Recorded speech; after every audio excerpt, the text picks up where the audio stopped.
La plupart des gens attendent le bon moment pour se lancer et je pense que c'est pas une bonne stratégie parce qu'en fait, il n'y a pas vraiment de bon moment, ou en tout cas, il peut mettre du temps à arriver. La question, c'est surtout celle du risque, un risque qui fait un peu peur et qu'il faut tout simplement mesurer, anticiper, d'autant plus que généralement, quand on se lance en freelance, on connaît déjà son premier client. Alors la question, c'est de savoir l'identifier, qui est ce fameux premier client qu'on connaît déjà et qu'est-ce qu'on peut lui présenter, lui proposer comme service qui viendrait répondre à un de ses besoins. Donc ça, ce serait le premier conseil que je pourrais donner, c'est de pas attendre le bon moment, de ne pas attendre d'avoir l'idée de génie. Le deuxième conseil que je pourrais donner, c'est d'essayer de se déconditionner du salariat. C'est de se dire qu'en fait, en se lançant en indépendant, c'est une approche qui est complètement différente de celle du salariat et de prendre conscience de son niveau de conditionnement, tant du côté financier que du côté des habitudes ou de la façon de travailler, et de rentrer réellement dans une logique entrepreneuriale.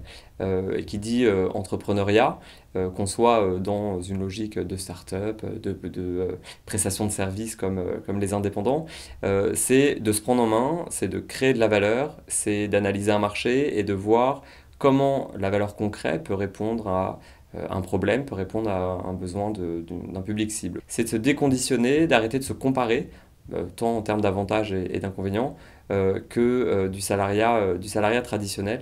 Et enfin, le troisième conseil, c'est de ne pas se dire qu'on a peur et que du coup, c'est qu'on n'est peut-être pas fait pour ça ou que c'est peut-être pas les conditions sont peut-être pas réunies en fait. C'est tout à fait normal d'avoir peur.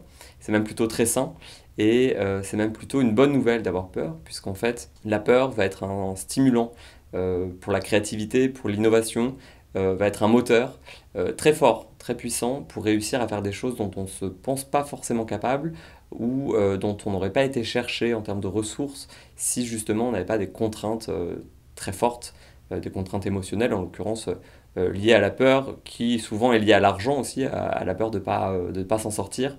C'est plutôt une bonne nouvelle et c'est comme ça qu'il faut le prendre, il faut se dire que c'est normal et qu'en fait c'est assez puissant finalement comme moteur dans l'entrepreneuriat, la peur.